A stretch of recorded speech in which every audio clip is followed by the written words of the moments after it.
Hi everyone!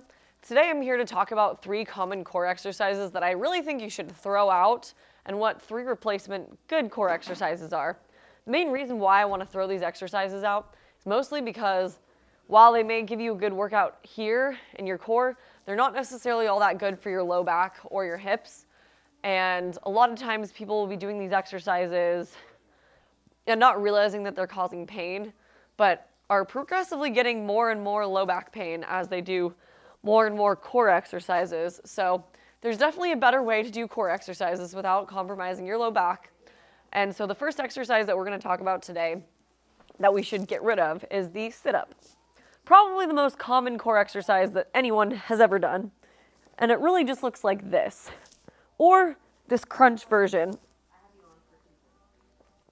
Either of those aren't good, and here's the main reason.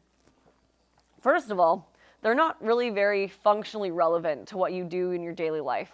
Besides just waking up in the morning and sitting up, when other times do you do that movement?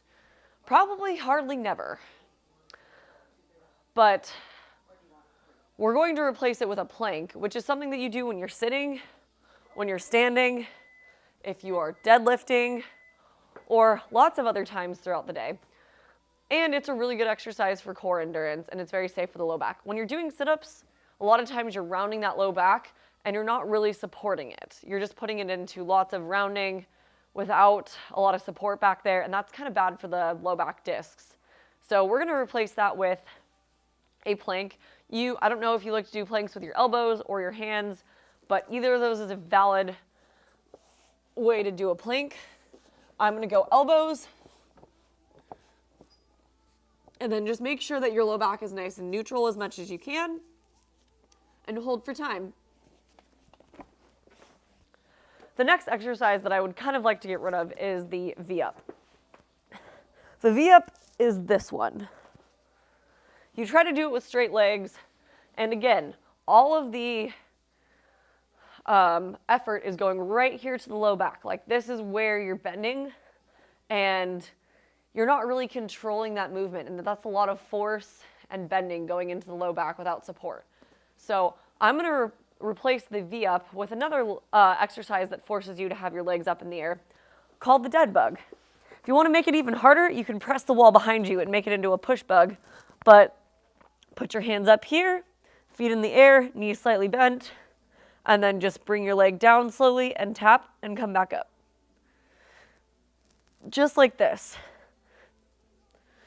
And then if that's too easy for you, alternate with your hands, like this.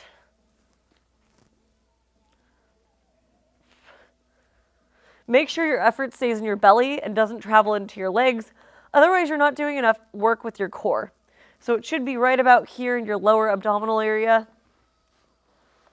Keep alternating until you start to get a little tired down there.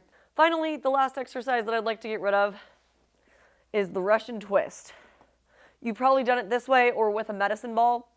Usually people do the medicine ball variety and they end up looking like this. And they're working really hard and they're getting a lot of good work here. And that's great, but there's a safer way to get some resisted rotational work that's going to actually help you resist rotation instead of putting you into lots of uncontrolled rotation, which is also, again, bad for that low back disc. There's 3 ways to hurt a low back disc, and that is rounding, compression, or rotation in unsupported movements that are just going straight into the low back and aren't necessarily supported by the hips or the core. So with Russian twist, we often see people trying really hard and just allowing that low back to kind of like slop around. So the replacement exercise for the Russian twist is going to be a plank pillar tap, which is done to resist rotation, and it's something that you can do at home without any equipment.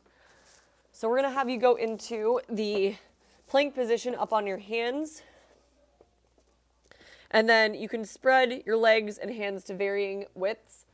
The wider you go, the easier it is, and then the narrower you go, the harder it's going to be. And you're basically just going to lift your hand, touch your shoulder, and bring it back down, just like that. And you're going to try not to rock back and forth. So it's here. and try not to go ahead and get super sloppy through the hips. That's all I have for you guys today. If you want to comment about other exercises that you are wondering if they're safe for your low back or not, or if there's exercises that you think are really awesome and you want to have a review of those, you can go ahead and just drop a comment below. These are the most common exercises that I see people doing that I think are kind of unsafe for the low back and kind of make me cringe every time I see people doing them. So I had to make a video and replace them with some more functionally relevant and safer for the back and hip exercises. Hope you guys enjoyed. Have a great day, and hope to see you soon.